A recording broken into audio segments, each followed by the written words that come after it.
What is the number one cause of lost time and how can we use our time more wisely? In this video, we will go deep and come out on the other end with a 5-second exercise that can potentially save you years of wasted time. Coming up. Welcome, my name is Nick Redmark and I'm your effectiveness coach. I'm leading an open conversation about making good life decisions. I strive to be rational and intellectually honest. If you want to join this conversation, subscribe. What is a waste of time? The first thing that comes to mind is when things don't go the way we want or expect. We are stuck in traffic, the meeting gets cancelled, that kind of thing. But that's not the real issue. Yes, we should be strategic and become better at obtaining what we want. But life is hard and we fail. If you give your best and you fail anyway, could that be called a waste of time? I wouldn't say so. There is dignity in tragedy. But here's the deeper problem. Are your wants aligned with your actual needs? Most of our life is spent running after things. How often do we pause and ask ourselves, why? Can that thing even satisfy our actual needs? Sometimes when we achieve our goals, they feel empty and we quickly forget about them and we run after the next shiny thing. Psychologists call this the hedonic treadmill. That, ladies and gentlemen, is wasted time. So here is my definition of wasted time.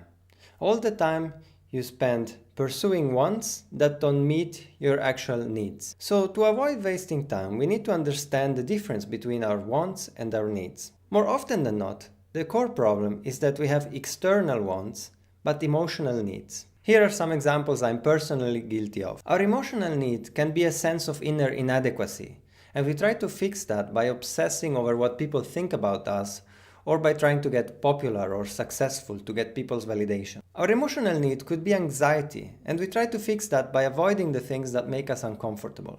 For example, one could avoid going to social gatherings, or procrastinate important decisions, or get stuck in analysis paralysis. Our emotional need could be a sense of dissatisfaction with certain aspects of life, and that would lead us to never wanting to commit. This could be a relationship, a career. We are stuck looking for the perfect partner, for the perfect life purpose, and so we never get to action. So you can see how these behaviors can add up to years of wasted time. We spend a lot of our time avoiding, coping, compensating, unaware of the emotional needs that drive our behavior. So how can we spend our time more wisely? To answer this question, we have to understand a few things about emotional needs. First, we need to realize that our coping strategies won't fix our emotional needs and often will make them worse. Second, we need to understand that we can never fix those emotional needs completely. I hate to break it for you, but existence is necessarily inadequate, anxiety-provoking, unsatisfactory. Your expectation that you can completely eradicate those feelings only multiplies your suffering. But number 3, the good news is that we can satisfy a part of those emotional needs by addressing them directly.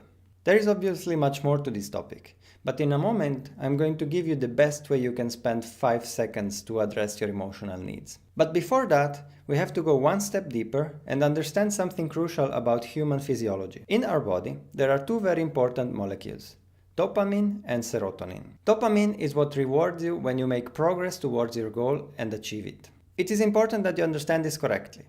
Dopamine doesn't give you the feeling of satisfaction that makes you relax. Instead, it is a feeling of excitement that makes you go more. Now, the important thing to understand is that this system reinforces your behavior and drives you to action. If you lack motivation, dopamine is the molecule to look at. After all, it's the molecule that is behind all kinds of addictions. What dopamine doesn't guarantee you is satisfaction. Now let's look at serotonin. As Jordan Peterson describes in the first chapter of his book 12 Rules for Life, animals that are high in the dominance hierarchy have a high level of serotonin, and this causes them to move slowly and take up more space. But what does it feel like to be high in the dominance hierarchy? What does it feel like to have a high level of serotonin? I don't recommend you take it, but MDMA is a drug that has exactly that effect. A year ago, during a quiet afternoon, I took a dose of MDMA and spent the rest of the afternoon doing normal things. During that experience, something became clear as day. There is a generic feeling of threat that we bring around during our life. It's a feeling of a general level of danger in the world. And what this drug did was to basically reduce that to zero. It felt like a fridge that has been on for a long time and you haven't been hearing, and at a certain point it turns off and you feel the relief of that noise going away, even though you didn't even notice that the noise was there. And what I really learned during that experience is that the feeling of having a problem is completely separable from the feeling that that problem is a threat to you. You can absolutely go about your life and solve problems and deal with them without feeling that they are a danger to your core. Serotonin is exactly the neurotransmitter that gives you that kind of feeling of, enough, of satisfaction, of, I don't need anything else, I'm okay right now. To go back to our emotional needs. All emotional needs we talked about before, of inadequacy, of anxiety, of insufficiency, all of them are related to low levels of serotonin and independent from your goal-oriented behavior. Obviously, drugs are not a sustainable solution to low levels of serotonin, so we need to find other ways to raise our levels of serotonin. Peterson's advice is to start by imitating those dominant animals and opening yourself up, taking up some space, straightening up. And that's a good candidate for a 5-second exercise, but I believe there is something that goes even deeper. But before I give you that, I would like to thank my patrons. After all, these videos were brought to you by my supporters over at Patreon. You can support me for as little as $1 a month and get a number of advantages, including up to 4 one-on-one 1-hour coachings a month with me. You can become a patron by heading over to patreon.com/nickredmark. Now back to serotonin. What is the easiest way to increase serotonin? Here it comes.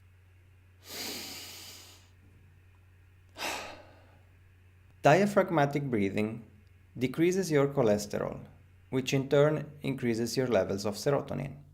It instantly changes your posture and mindset, it calms you down and makes you feel less restless. In moments when you feel the need to achieve God knows what to be accepted, when you feel the need to make the perfect choice or the world will fall apart, when you feel that you have to fix something or you won't feel good about it, stop and take a deep breath. And then ask yourself, what would my actions in the world look like if they were an expression of an overflowing sense of abundance? Take a deep breath. Perhaps if you follow this simple step during enough key decisions in your life, it might save you years of wasted time.